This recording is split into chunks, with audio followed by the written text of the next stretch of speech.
Thank you. Thank you.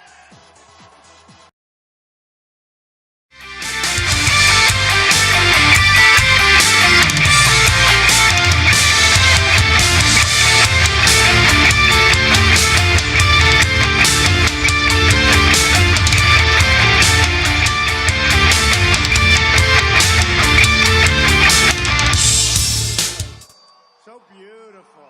So beautiful. Thank you. Thank you. So you might have heard that I just got back from Indiana, and that was very, very successful. They are great people. They're incredible people. Bobby Knight helped me a lot, I have to tell you. Bobby Knight, he was great. Tough and smart. And he likes to win. Our country doesn't win anymore. He likes to win. I like people that want to win, right? We got to win. Right? Better believe it.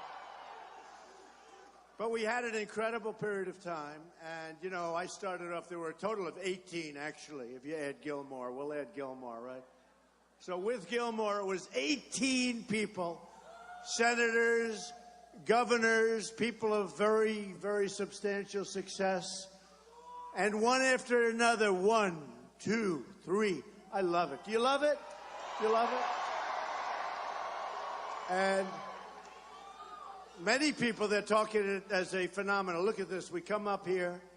It's an afternoon. We're not supposed to be here. You're supposed to be going out doing whatever the hell you want to do. And here we are. We sit together. And I'll tell you, this is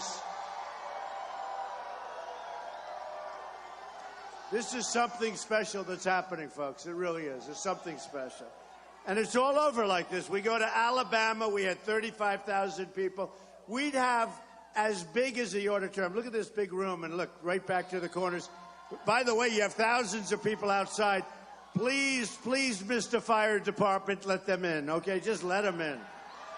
Let them in. We have plenty of exits, right? Besides that, what's going to burn? It's a concrete floor. There's not a lot, right? So we had, they're coming in now. Do you want us to wait about an hour or not? No, let's, well, the hell with them, right? The hell with them. No, they're coming in as we speak. But we had an amazing period of time. You know, we had 18 people all together. And when I first started, they all said, these are the most talented, this is the most talented group of people. I remember from Fox, Charles Krauthammer.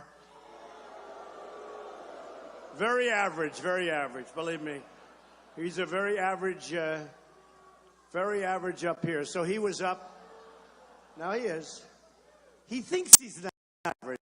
You know, he was pushing the war in Iraq. Oh, we got to go in the war. Great job. $4 trillion later, we got nothing. We have nothing. So he was pushing it. But Charles Krauthammer, I remember, before I decided to do this, he said, we have the finest group of talent ever assembled in the history of Republican politics, right? In the history of Republican politics, there's been nothing like this group. There's no reason for Donald Trump to ever enter this race. The talent is extraordinary. So, you know, but I hear that, and what do I know? I don't do this. I've been doing this for 9 months, so what the hell do I know? So I'm listening to this guy, and I've watched him, and he makes so many errors, and nobody catches him on it, although O'Reilly sometimes does. But I'm listening to this guy, so wrong, thinks so much of himself. I actually think maybe he doesn't. But he's talking about this tremendous talent.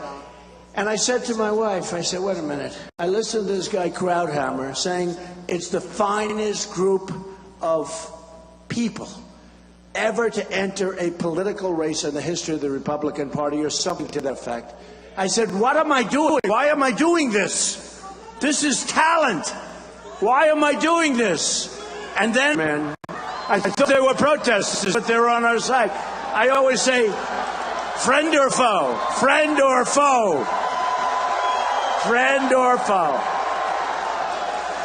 Well, I love our protesters because the only way we get the cameras to turn around and show how many people. Look at these corners. Corner, corner, corner. Wow, this is a hell of an impressive group. One thing I'll say, nobody gets the crowds that Trump gets, and nobody has more fun than we do. And the subject is no good because our country's going to hell. But the good news is we're going to make America greater, greater, greater than ever before. Okay? I'm telling you. We're going to make our country greater than ever before. I've gotten to know the people, and believe me, we're going to do something special. So I said, come on, let's go. I took a deep breath. I looked downstairs at Trump Tower, big building, big floors, and it was a sea of these guys, the most dishonest people in the world. Look at them. Look at them all back there. Look at them all. Whoa. Whoa. That's a big group of people. That's a lot of people back there. Where the hell do they come from? Look at that.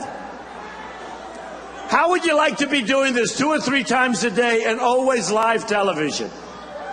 And you know, you spew thousands and thousands of words, really hundreds of thousands of words, and if you do one little mistake, one little, it's off.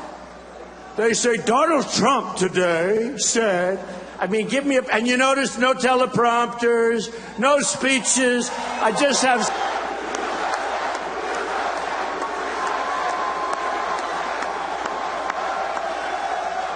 So anyway, so I come down the escalator, I say to my wife, come on, we have to do it. I didn't want to do it. You know, I have this great company. It's an amazing company and some of the greatest assets in the world. And I said to myself, we have to do it. You know, the country's been great to me, and I'm putting back. Boy, am I putting back. I didn't know I was going to be doing this. Supposed to be taking it easy. Instead, I'm going in reverse. But, you know, so I came down, and honestly, it was like, look at all of them back there. This is like a meeting. Here we are. Look at the press. They must think this is an important place, because that's more than average. I'm trying to figure that out. So why does Eugene, Oregon, have more than average? Because it's a great place, I guess. Why? It is a great place. It's beautiful. By the way, I have to tell you, the trip in, so beautiful. The fields, the trees. And look at all these strong people out here in the audience. See, years ago, I would have said, look at all these strong men. But today, if you say that, they say, you're sexist. That's horrible. Hillary Clinton would say, that was a horrible statement. He said, look at the strong men. He should say, look at the strong people. It has gotten so out of control, I have to tell you. It is so out of control. And just a little side note before we before we do our little escalator trip, but just a little side note. So I just learned that Crooked Hillary, along with her friend, you know, she's got this goofy friend named Elizabeth Warren. She's on her Twitter ad. She's a goofus. She is a goofus. So, Elizabeth, you ever see her? I mean, this woman, she's a basket case. By the way, she's done nothing in the United States Senate. She's done nothing. I'd love to run against her if I came from Massachusetts. You know, I did great in Massachusetts. I won Massachusetts with almost 50% of the vote. Now, it helped, in all fairness, that Tom Brady likes me, right? That helped, okay, having him as my friend. But I won the thing by a landslide. And I was watching Fox, this horrible guy that said, Donald Trump, you know, I've been getting 60 and 70%. But we had 18 people. And this dope tonight on Fox said, you know, Donald Trump got 42% of the vote. And I had 7 people and 8 people and 14 people and 16 people in these contests. And Krauthammer says it too. He hasn't broken 50. Well, by the way, about 4 weeks ago, I'm breaking 50 like it's clockwork now. Okay? And guess what? I'm breaking 60. And we had 3 people. But you just think about it. So I hear that goofy Elizabeth Warren, and I'm serious, this is a woman who has not done anything in the United States Senate, and they say, oh, she's a super liberal. And, you know, her whole career is a fraud because she goes out and she says she's a Native American. I won't use the word Indian because they say it's not a nice word to use. So I will not say Indian. She is a Native American 5%. And therefore, her whole career, because she was a minority, That's a disgrace what's going on in our country. So goofy Elizabeth Warren, I think that Hillary should run with goofy Elizabeth Warren. I would love to beat them. I would love to beat them. So I just heard, you know, they're doing the whole, she plays her woman's card, right? Hillary Clinton plays, it's the only card she has. Because honestly, without that card, she would get nobody voting for her, nobody. So every time you see something where, like, you're very nice, but not nice enough to a woman, you have to be very careful. So you're very nice, but not, did you see Donald Trump, the way he spoke to her? I mean, give me a break. So I just heard that she's got all of her friends from Wall Street. And by the way, I know her friends better than she does. They will get more done by contributing to her campaign. So they've got all the friends from Wall Street. I don't even think she should be winning, because, you know, the system's rigged. It was rigged for me. The Republican system was actually better because it was less obvious, the rigging. And I realized, you know, because I'd win, like, Louisiana, and then I'd find out, where are my delegates? And they'd take them out to dinner, and they'd get them hotel rooms, and they'd take them on a yacht. And all of a sudden, I said, wait a minute, I won the state. Why don't I have as many delegates as a guy who came in fourth? And it happened. And I started to learn the system. And then I realized the only way I was going to win, like a boxer, you got to knock him out. That way you don't have to rely on the judges, right? You got to knock him out. Knock him the hell out. And I won with such massive margins. New York, I had 62%. I won every single county. Pennsylvania, every single county. We went to Connecticut, every single county. I won with men. I won, much more importantly, with women, big league. I won with Hispanics, with African Americans. We're going to put our country together, folks, I'm telling you. And we're going to bring jobs back like you have never seen before. So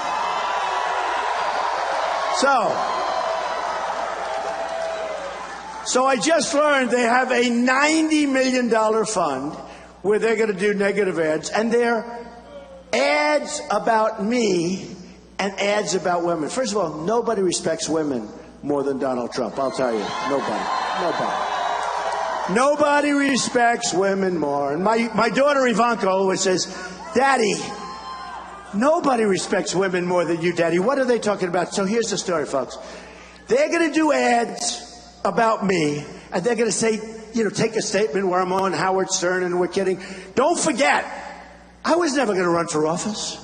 This just happened like 9-10 months ago. And boy, did we beat these people. Am I doing a good job? Right? On one of the shows this morning, they showed the margin of victory. I mean, boom, boom, boom, boom. Somebody said, oh, so why won't he beat Hillary Clinton? And a poll just came out, Rasmussen, which is one of the most respected polls. Guess what, folks? I haven't started on crooked Hillary yet. Guess what? We're leading by 2 points, okay? We're leading.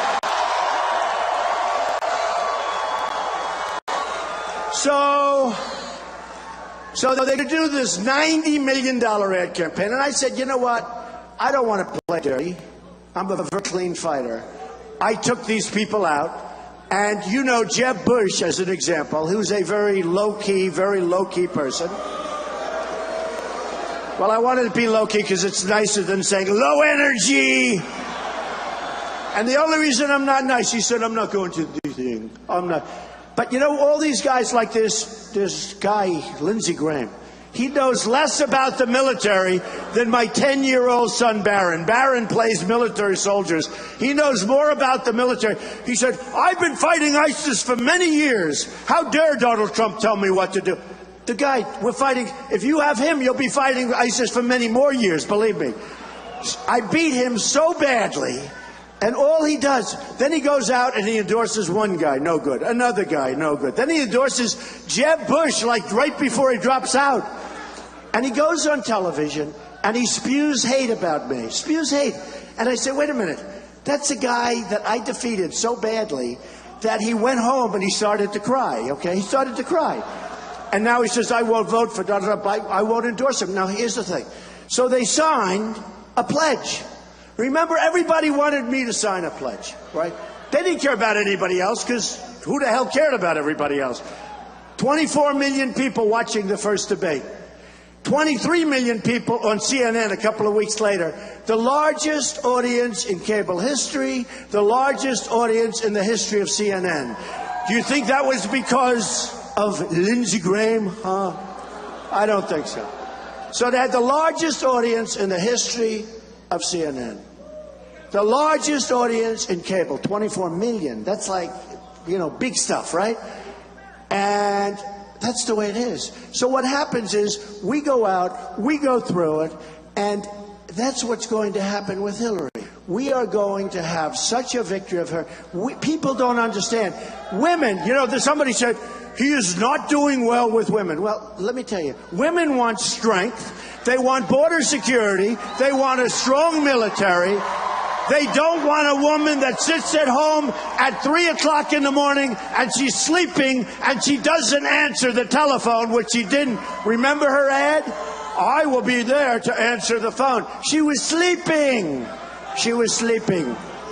The last thing you need is another Clinton. That whole deal was a disaster. You look at what NAFTA has done to this country. I just left New York, Pennsylvania, Connecticut, Maryland. I just left states that have been decimated by this bill signed by the Clintons. Terrible. So anyway, so they're doing $90 million worth of ads, and a lot of the ads are me and women saying, having fun with Howard Stern, the Megyn Kelly, who, by the way, I give her a lot of respect. She called me. She called me. And she said, I'd like to see you. Now, if I was wrong, she wouldn't have done that. And I respect her for doing it. She called me. She said, I'd like to see you. She came to Trump Tower. I didn't go to Fox. And we didn't meet on neutral territory. Megyn called me. I really do. I have a lot of respect for this. She called me. We sat down. We talked. Everything's fine. I mean, everything's fine. This isn't a woman that and I said nothing wrong because I never finished my statement. Remember I said, like, blood coming out of her eyes, blood coming out of her wherever. I was talking her ears or her nose. Everybody said, oh, that's terrible what he said. I didn't say anything. I never even finished. You know why I didn't finish the sentence? Because I love what I'm doing so much, and I didn't want to waste any more time. Who cares? So when I didn't finish the sentence, they all figured coming from someplace else. And because they have all dirty minds, I never even thought about it. That was not what I was thinking of ears or nose. But that's it. But Megyn came up, and we had a great talk, and that was it. And I'll do her show. In fact, I've done her show, and I loved it, other than I didn't like the way I looked. It was the worst I've ever looked on television. Maybe she set me up. Maybe she said, it's the worst I've ever looked on television. To me, the look is important. You know, the look is important. Don King, the big boxing promoter, he would say, you have the look, the look. I mean, the look's important. Now, we're not supposed to say that, but the look is important, okay? You know, there are other people that could say the same words as I'm saying, and it's not going to work too well. Look at these, some of these people here, the look, sometimes the look. But let me just tell you, so what they're doing, just remember this, what they're doing is $90 million of ads on Donald Trump, and it has to do a lot with the women's issue, right? And I'm saying to myself, but nobody in this country, and maybe in the history of the country politically, was worse than Bill Clinton with women. He was a disaster. He was a disaster. I mean, there's never been anybody like this. And she was a total enabler. She would go after these women and destroy their lives. I mean, have you ever read what Hillary Clinton did to the women that Bill Clinton had affairs with? And they're going after me with women? Give me a break, folks. Give me a break. And I see her all the time. She's saying, Donald Trump, oh, he said something. It was a little bit off with the woman. Can't do that. Or he was on Howard Stern's show and they were. And again, remember this. If I ever thought I was going to run for office, I would have not done Howard show. I would have talked a little bit differently. We wouldn't have had fun. I would have said, Howard, we cannot discuss this subject. I someday in 20 years will run for president, and therefore, so they take clips that are 15 years old or 5 years old. Because honestly, folks, I never thought I'd be doing this. But just think of it. Bill Clinton was the worst in history, and I have to listen to her talking about it. And just remember this. She was an unbelievably nasty, mean enabler.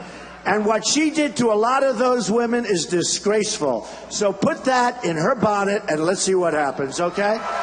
With their $90 million in ads. $90 million. And I just went through a smaller run. In Indiana, they spent $9 million on me, hitting me with ads that were horrible. Mostly untrue. Some were a little true. But mostly untrue. I have to say mostly. You know, a couple of times they got me. I said, all right, they got me. I don't even mind. You know, when they get me, I don't mind. It's like when these dishonest people back here, the world's most dishonest people, the media. Now, look at all of them. Look at all of them. And they protect Hillary Clinton. You know what? They protect her. They're totally protective of her. So they are the world's most dishonest people. I'd use much stronger language, but there's too many great women in the room. But look at these people. And look at all those cameras going. They are horrible people. They never show the size of the audience. Unless we have a heckler, in which case they do because they think it's a bad thing, right? So I love our hecklers. I usually like them in the corners, up in the corners someplace, because then the cameras, you know, I went 4 major speeches before we had a heckler. And I said, did you see how many people were there? This is when I first started, 10 months ago. And my wife would say, no, they never show. They just show my face. They don't want to show the people. We had in West Virginia the other day a crowd, you would have like 35,000 people.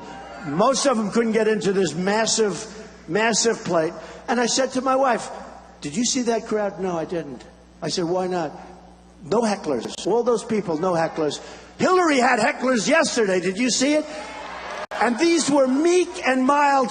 These are really weak and pathetic hecklers. But they were, I think they were from Bernie. I think they came.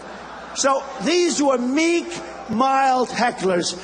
And it threw her off. You know how long her speech lasted? Lasted 11, think of this, 11 to 13 minutes. We power through it, right? We power through it. But the truth is, we don't have that many hecklers. We don't have that many.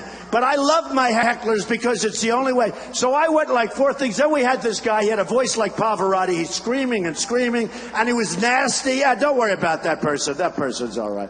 Don't worry. You know, a lot of times my people are worse than the heckler. You'll have a heckler that nobody can hear because they have weak voices, right? But my people are going, here, here, here, and we drive his car. Okay, don't, just leave him alone. Let him shout. I can't hear him, so it's okay. But here's the thing. Here's the thing. So I went 4 times, and I didn't know, and nobody knew how big our crowds were. And I thought the cameras were in a stationary position. You know, new equipment. I figured, well, because look at them. They always look right at me. And then I saw a heckler, and the cameras were bent around like pretzels. They were like this. They were in the back corner of the room. They're going, so that's one of those things. But we are going to do things that you've never seen. And I love being with you people. I do. I love this part of the world. I love this part of the country. It's an amazing part. It's an amazing place. But I asked my people, these are statisticians. Can you imagine? I don't want to knock because one of my statisticians here. But I asked my statisticians, I said, do me a favor, get me some information on Eugene, Oregon. How are we doing? Okay? Not great. Not great. What's going on with you guys? Not great. Let's go. Well, you know what? You need help from the federal government. The federal government is allowing other countries to rip this country off like you've never seen. And I hate to say it, Oregon's being ripped off also. So,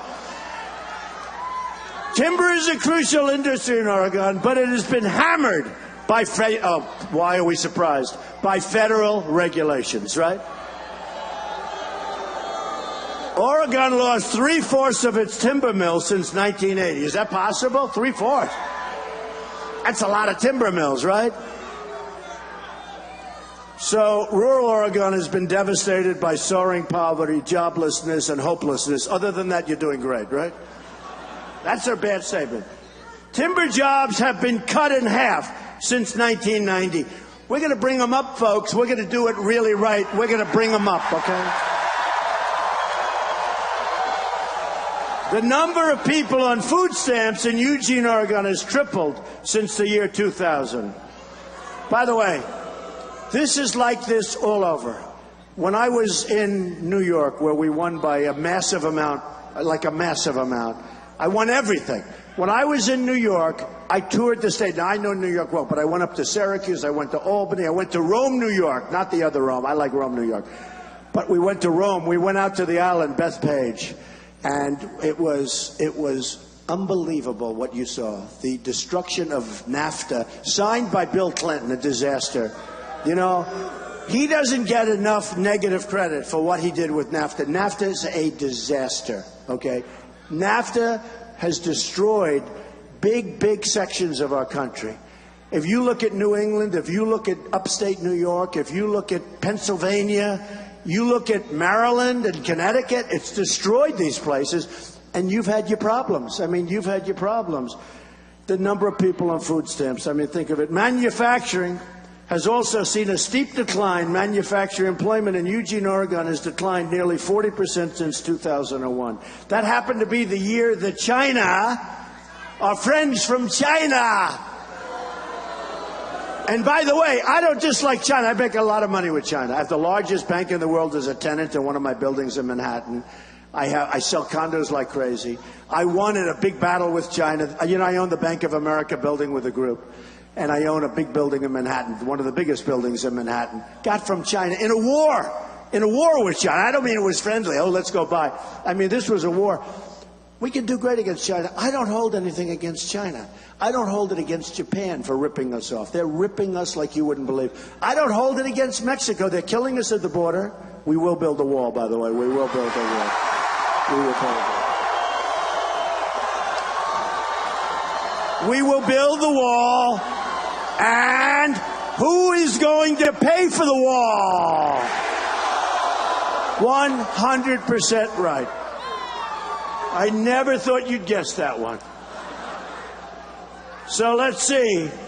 Hillary Clinton, you know, I just left West Virginia where she said, we're going to put the miners out of business and we're going to put the mines out of business. No, think of it. So then she goes to West Virginia, and she tried to say, well, she really didn't mean that. You know, she said that in a different part, where it was, these are politicians, all talk, no action. It's like that goofy Elizabeth Warren, all talk, no action. She hasn't done anything in the United States Senate. And I'll tell you what, politicians, we have to get rid of it. These are politicians, all talk, no action. So, ready? Clinton, as Secretary of State, allowed China to come into this thing and knock the hell out of us, folks. Oh, do we have a protest? Oh, hello. Hey, get the hell out of here. Get him out of here. Get him out. Get him out. Get him out of here. Go home to mommy. Go home to mommy.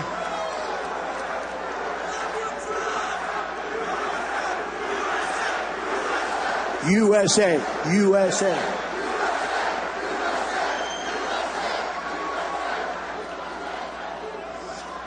Listen to this. Our trade deficit with China increased nearly 40% during the Clinton tenure as Secretary of State.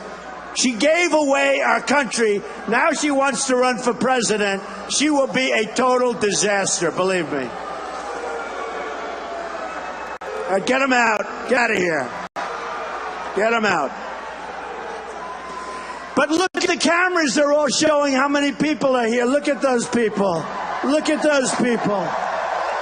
Look at those dishonest camera people. I love it. Thank you very much for doing that, sir. Sir, thank you very much. You know, I'll tell you, it took a while to figure this out, though, but I've had all kinds of hecklers. We had one that had a voice, I'm telling you, he sounded like Luciano Pavarotti, his voice. I could take the guy, other than he was a bum, I could take this guy and make him an opera star. He was screaming so loud, it was my first night, and I said, get the hell out of here! And we were rough. And I got criticized the next day. The press said it was horrible. First of all, the guy was a bad guy. He was swinging at people. And by the way, when my people swung back, all of a sudden, oh, they were the bad people. Give me a break. But he was a bad guy. So they took him out. But I got killed the next day in the press. They said, the way, right? You remember.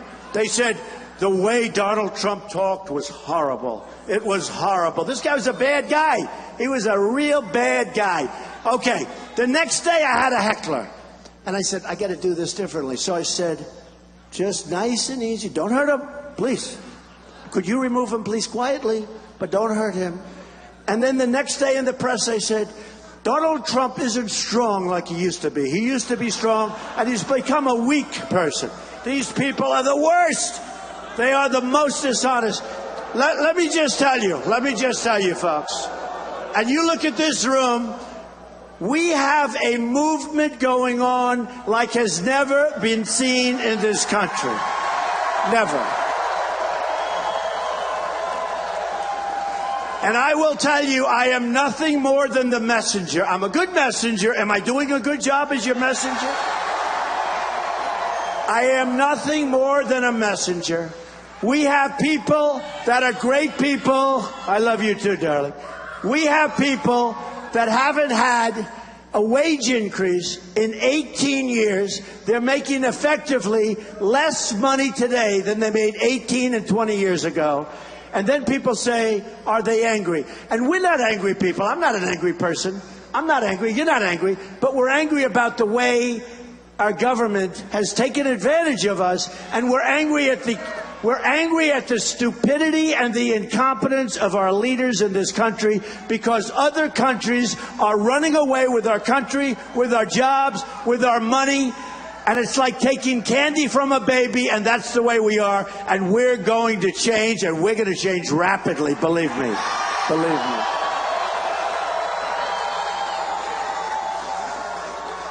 We're going to change. So I just wanted to tell you that I had one of the great weeks, because I didn't know, okay, I have to tell you this story. So as you know, in 1 week, by the way, from Tuesday comes, and the next Tuesday, you've got to go out and vote, okay? The more people, the better, because it is a movement. You know, Bill O'Reilly said something that because he's a tough guy, he's a very smart guy. He said in his lifetime, this is the single biggest, most incredible political event that he has ever witnessed. What's happened with Trump? Pretty good. And others have said it too. He said it's the greatest phenomena that he's seen in his lifetime. That's a pretty good statement. And when he tells me that, I say, all right, thanks. Actually, I thought it might happen, so I'm not as impressed as other people. But many people have said it. But you go look at Time magazine. I'm on the cover so much. And it's not me, it's what's happening. Because we go to other states. In Indiana, you had to see the crowds. I was winning all these states. I was winning them one after another after another. I was killing everybody. I was winning by massive amounts. I was getting 62 and 65. And don't forget, there's 3 people. We were down to 3 people. I'm telling you, this bad guy, I won't even tell his name because nobody knows who he is, but he just said that Donald Trump, for the past races, had a long time ago, when we had 12 people, 14 people, 16 people, and he was saying I had 40%. And I said, but there were 16 people. How do you get more? I think actually that 40% with 16 people is better than 67%, which I had in with 3 people, okay? I really believe that. But they don't mention that. And my surrogates don't mention it. They sit there and they don't do anything. But here's what happens, folks. We're going to do things because of this movement. We're going to do things like has never been done. We're going to make America great again. We are going to bring back our jobs. And I have to tell you, in Indiana, when I went there, so I had all these victories, New York and all these other places over a period of weeks, and just really big victories. I mean, these were serious. I was winning everything. But I heard the firewall, the one I couldn't win, which, by the way, I won with evangelicals, which are great. That's great. You know, I won with evangelicals. I won with everything. But I went to Indiana, and that was going to be the firewall for one of the candidates. I won't mention, because you know what? He's out. Do you notice? No, that's not nice. No. Do you notice when they're out how nice I am to people? Unless I see them bashing me on television after they're out. Then we go after them, right? But that particular person is not. No, Jeb Bush bashed me. I mean, he's a low-energy guy that bashed me. And he signed a pledge. He signed a pledge that he endorses Trump. Everybody signed the pledge. And I'm the one that they wanted to sign it. So I said, look, it's good for the Republican Party. I'll sign the pledge. I'm the one that's honoring the pledge. I'm the one. But I have to tell you, Rick Perry of Texas, he left a while ago. He said horrible things about me, right? And yesterday he came out and endorsed me. And he said the nicest things. He said horrible, horrible things. But he endorsed me yesterday, and he said the nicest. He said, effectively, he's one of the most talented people ever to run for the office of presidency. I mean, that's a big difference. Something like that. Actually, I think he even said better than that, but, you know, I want to keep it down to a minimum, right? But he was good, and he's a good guy. And some of the guys have come through, and then others sit home like spoiled people, and they just don't do it. You know, they don't do it. But they all signed the pledge. I mean, this lightweight, you know, he's a total lightweight, Lindsey Graham, he signed a pledge. And they signed it because they all wanted me to sign it. So I signed the pledge, and they're the ones that are violating the pledge, okay? Think of it. This is called politicians, and I think at my next meeting, I had a copy of the pledge. I'm going to bring the pledge to the next meeting. You can watch that one on time. It's not that exciting. It's just that they sign a document, and it doesn't mean anything because they're politicians. I have had more people calling me who have said the worst things about me over the last 6 months on television. And 2 days ago, I get a call from this person, guy, and he said, Mr. Trump, I'd love to join the train. He said, join the train. I wouldn't use that expression, although it's a pretty cool expression. He said, I'd love to join the train. I said, how do you do that, right? The Trump train. I said, let me ask you a question. How do you do that? How do you join the train? You said such bad stuff. I mean, how do you pivot out of that? He said, he's a politician. He said, Mr. Trump, there'll be absolutely no problem. I want to just join. I think it's great. I say, only politicians can do this, you know? Only politicians can do this. But we have so many people that have joined up. Did you see yesterday? Congressmen, senators, big people. Dick Cheney joined today. I mean, that was impressive. Dick Cheney. I told you Perry joined, which is an honor because I've always thought he was a really good guy, a really nice guy. Did a good job in Texas, by the way, really did. But so many people are joining, and I'm not like, you know, seeing it. I just see all these. Darrell Issa just joined Congress, great guy, highly respected. We have so many people now, they're joining. But I didn't get Paul Ryan. I don't know what happened. I don't know what happened. And, you know, he called me 3 weeks ago. We couldn't have had a nicer conversation. Thank you very much, Donald. It's great. And we'll, you know, work together. Well, everything's fine. And then all of a sudden, he wants to be cute. But, you know, we'll see. We'll see. Because you know what's really important? What really is important are the people. That's really important. And I did a couple of shows today, and I was asked that question. How important is it? And we're going to be a unified party. But the real unification is not some guy that doesn't want to endorse or he doesn't have his heart on an endorsement. And my attitude is, and I won't, you know, I mean, the pledge is signed by the people that ran for president. Every single one of them signed it. I don't even want to, if somebody doesn't want to endorse, I don't want their endorsement. It's okay. I'm going to release them. I'll release them from their, they are not in default. I will not have them in default. I'll release them. But if you think about it, I don't want it that way. But the most important people, and they said to me, well, how important is it for unification? I said, the only important thing is the unification of the people, because the other people don't mean anything. I mean, we have had more people voting in the primaries this year than ever before in the history of the Republican Party. right? And you know the story. When you look at Fox, they had the first debate. 24 million people, the largest audience in the history of cable television. And that's because of me, folks. I hate to say it. I don't want to be bragging. They're going to kill me. They're going to say, oh, he brags. What would they have had, like 2 million people? They had 24 million people. Then, you know, they wanted to renew me on The Apprentice. And I said, no, I'm running for president. They came up to my office, renew. I said, we're running for president. We're going to do something. And I said to the top people at Comcast, Steve Burke, one of the greatest guys, great executive, and the heads of NBC, I said, no, you don't understand. I'm totally serious. I want to do something. I want to do it great. You can't do that, you know, because of what's called equal time laws, so you can't do it. But here's the story. CNN, the next couple of weeks, CNN then got 23 million people, the largest audience in the history of CNN, over a debate. They used to be like fodder when nobody wanted it. The FCC used to make the networks take it because nobody wanted to watch a debate. Now it's like watching a Super Bowl. Now it's like watching big stuff. Okay? And it's fun. And I love debating. I didn't know if I could debate. I never did it professionally. That's all these politicians do is debate, but they can't do anything else. And every single poll, which is great. It makes me feel good because I'm representing you. Every single online poll that measured the performance of people in the debate, I won every single poll of every single debate. And a lot of that is because our message is better. So what we're going to do is on Tuesday, you've got to go out there in a week, not this Tuesday, the following Tuesday.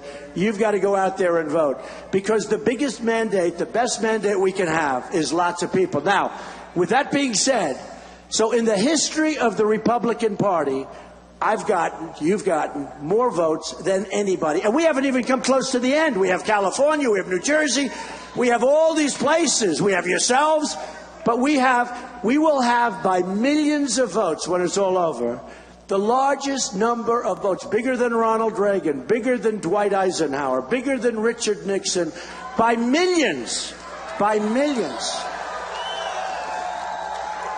And the so-called leaders of the Republican Party don't get it. They don't know what's happening because they don't understand what's happening.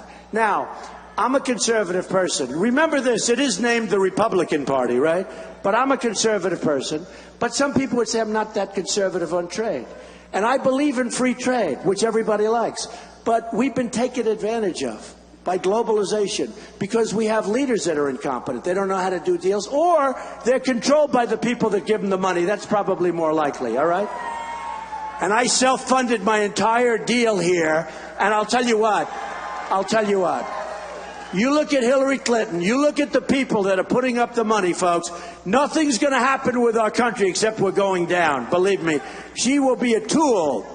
She is going to be a tool for Wall Street and everybody else. And you watch, 100%. Now, I'm no fan of Bernie Sanders, but he's 100% right on that. He is 100% right.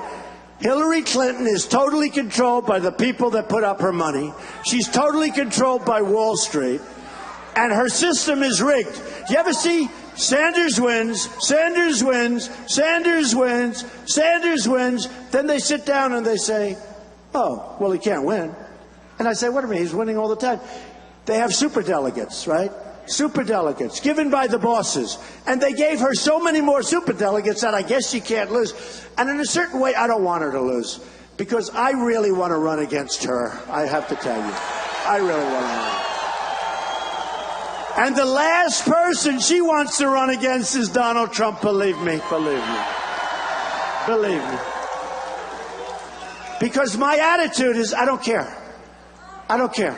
If we're not going to do it right, I don't care. I'll go and I'll, live it out and I'll build buildings and I'll have some fun and I'll kick the bucket. That'll be the end. I'll be just fine. You understand. I don't care. We're going to do it right, folks. We're going to do it right.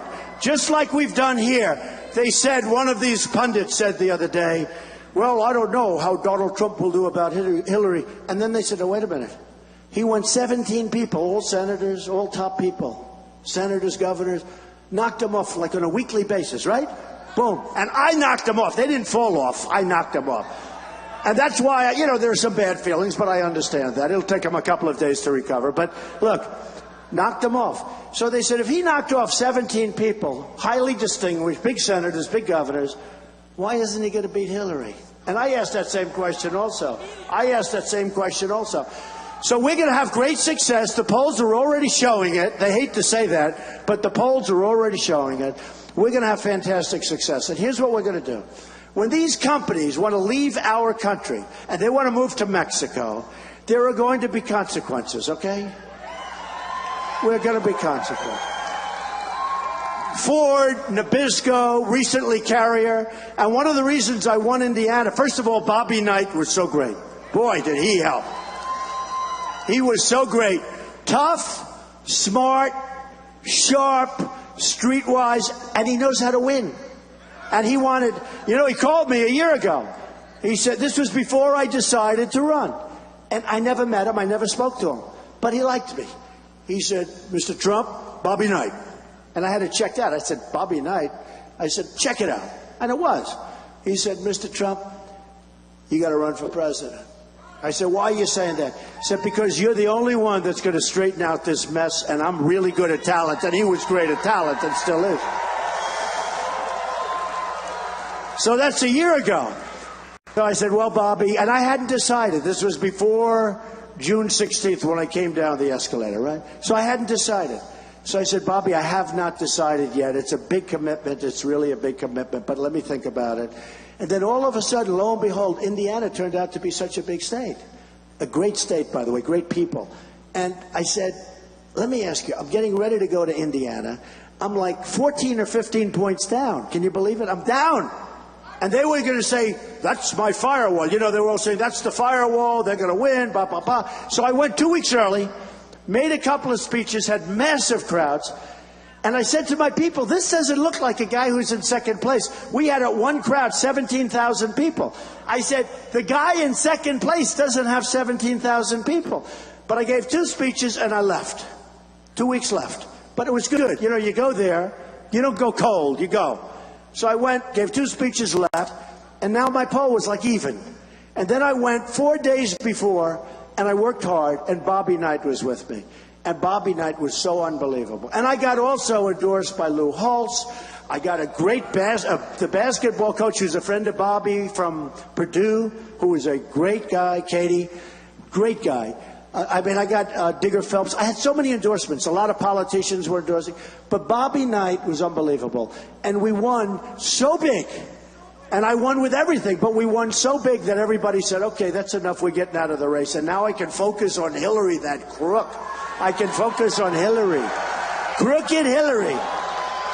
We can focus on Hillary. But during this time, I studied and I looked, and they were always following me. The guys from Carrier that were let go, 1,400 people. So many of them would go to my rallies, and they were great people. They've been there for 25 years, for 30 years. One was there 14 years, all nice guys. And people, some women, unbelievable. One woman, she's there for 22 years, like this incredible woman, and she was fired. You remember, you've all seen it on television. Somebody was holding up their camera, right? And they were fired. And here's what happens. For 5 years, our country, these stiffs in Washington, these people that don't have it, all talk, no action politicians, they've been talking about policy, how to keep countries. They want to give low-income loans and low-interest loans. It's not going to work. They actually gave a couple of loans, low interest, and companies left. So they took the money with them. So this is we don't need that. All you have to do is very simple. Folks, if you want to leave to Mexico, enjoy the warm weather, but you want to leave to Mexico, here's what's going to happen. Every single time you build we are going to build that wall, don't worry. Every single thing. We got a couple of guys there, wall crazy here. Don't worry, we're going to get it built. Every single time you sell a unit across the border, which now is a strong border, every single time you're going to have a tax of 35%. You know what's going to happen? Folks, you know what's going to happen? They're not leaving. Now, they may go to another state, and on that I say you got to go and compete. But we're not letting these countries take our business anymore. We're not letting these countries take our jobs anymore and take our money anymore. We have China. We have a trade deficit with China, $505 billion. 1 year. Not going to happen, folks. We're going to balance it off. Not going to happen. Japan, what they do. I just left a really great place, Nebraska, and they sell beef, and it goes to Japan. And I was saying, so what's the problem? I would say, well, they put a tariff, meaning tax. You know, they like to use the word tariff. It sounds softer. So they put a tariff on the beef going into Japan of 38%. 38%. Nobody knows that. You know, we're supposed to have free trade. Well, if we have free trade, how come their cars come in by the millions, much bigger? By the way, you talk about balance. They're up here. We're down on the floor in terms of balance. But they sell the cars by the millions they pour in Los Angeles. You see those docks, the biggest ships I've ever seen. They're pouring off. Looks like NASCAR coming off the track. They're pouring, and we're selling beef, and they're charging us a tariff of 38%, and we charge them practically nothing for the cars, okay? Because our leaders are stupid, folks, and because our leaders are totally controlled, and we're going to change it all around, and it's going to change fast. It's going to change fast. So, here's the story. Here's the story. We don't, well, thank you. Thank you.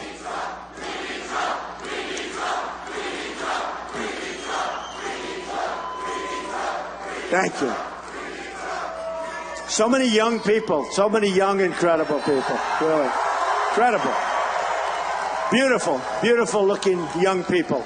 So, and we want them, when they get out of high school, when they get out of college, we want them to have jobs, folks. We don't have any jobs. We're going to have jobs. So, what's going to happen is very simple. It's what I said was going to happen. When I came down that escalator, and I really covered two subjects. Trade, where we're being ripped off by everybody. That's going to be easy. And I talked about illegal immigration. It's taking over the country. People are pouring in here.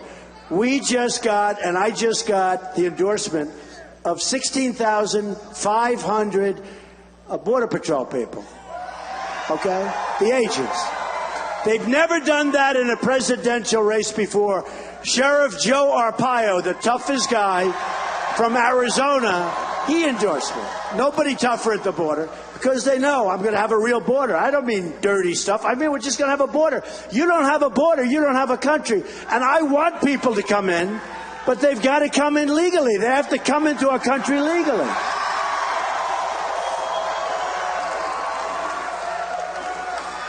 So all of those things are going to happen. The wall's going to be built, and Mexico's going to be paying for the wall. And let me tell you, when I was debating these various people on the stage, they'd come over to me, and early on they came up, Donald, you know you can't build a wall. Can't build a wall. China, 13,000 miles, we need 1,000, okay? 13,000 miles, we need 1,000, okay. So I'd say very easy. Believe me, they don't know anything about building. They'll never build it because they wouldn't know where to start. Number one.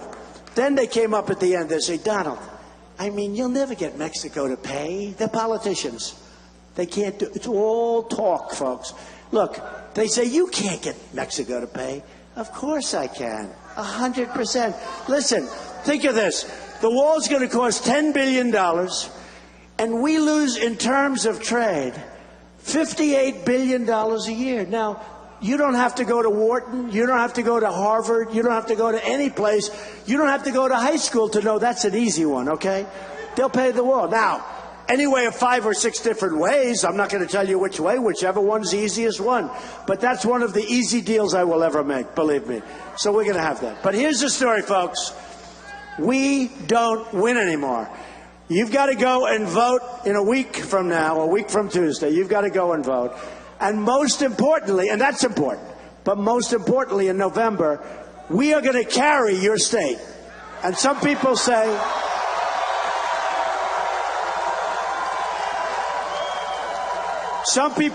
it's inclined toward the Democrats. And then I walk in, they said, Mr. Trump, and I talk to people, you know, like consultants. They said, Mr. Trump, I have to be honest. You've got something going on that we've never seen before. You will win this state. You're going to win this state. But you got to go and vote. You're going to win. Now, you know, I wasn't supposed to be here. And the same thing happened in West Virginia. Because after I won, I didn't have to come anymore because it's obvious and I got no competition. And here's what happened. I said it the other day. I said, wow, does that mean I don't have to go to all the different places? And they said, you don't have to go anymore, sir. We'll cancel all the trips. I said, well, let me ask you, did we make any specific deals, like, you know, for the arenas and people are thinking about coming? Well, yes, we did in Oregon, and we did in certain other places. I said, so let me ask you, like, do you think I could stay home from Oregon, or has it been made? They said, it's been made, but we can cancel it, Mr. Trump. I said, there's no way we're canceling it. Those people want to come. There's no way. There's no way we're canceling it. That's right. And here we are. And here we are. So do me a favor on Tuesday. Let's build up the numbers. On Tuesday, get out and vote. A week from Tuesday, get out and vote. Because I want to set, all of us, we want to set the all-time record by millions and millions of votes, because believe me, that's saying something. Everybody's talking about it, the all-time record. So here's the story, just to finish off. We don't win as a country. We don't win with our military. We don't win on education. We don't win for our great veterans. We don't win for education. Common Core, by the way, we're going to end it. It's going to be local. We don't win with health care. We've got this ridiculous Obamacare, which is going to put the country out of business, and it's the worst. You see, your premiums are going up 25, 35, 45%, and it collapses in 17. Isn't it my luck? You become president in Obamacare, then they'll say it's Trump's fault, right? But we're going to terminate it. It's a horror show. And your deductibles are so high you can never use it unless you're close to death, right? So here's the story, folks. We're going to start winning again. You're going to cast that vote in a week, and then you're going to cast that big vote in November. And you're going to look back, and you're going to say they are the greatest votes you've ever cast in your entire life. In 5 years, in 20 years, hopefully in 50 years for all these young people, you're going to remember this vote, and you're going to say it's the greatest single vote you've ever cast.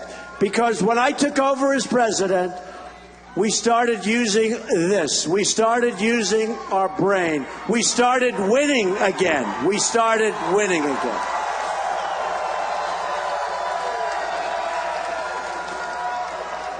We started winning with our military, which we have to rebuild. We have to, it's weak. It's really, really been decimated. It's in horrible shape. General Ordiano left, and I watched him on television when he was leaving. And he said it's perhaps the weakest in terms of readiness that he's ever seen it in his career, and maybe ever. I said, ever, ever. For a man to say that, I must be honest, I don't want my generals going on television, okay? I don't want them going on television and explaining these things to the enemy, okay? I don't need to have the enemy hear those statements, all right? We want to be unpredictable, folks. We want to be unpredictable. We don't need to have our generals on television talking about how weak our military is. We don't need that. But we're going to build it up. It's the single cheapest thing that we can do. But you're going to see things happen, and we're going to start winning again. And we're going to win, win, win. And you're going to call me, and you're going to beg me, Mr. President, we're winning too much. We can't stand it here in Eugene, Oregon. We can't stand it. And I'm going to say, I don't care. We're going to keep winning. We're going to make our country great again. We're going to make America great again. America first. I love you. Go out and vote. We'll be back soon. Thank you.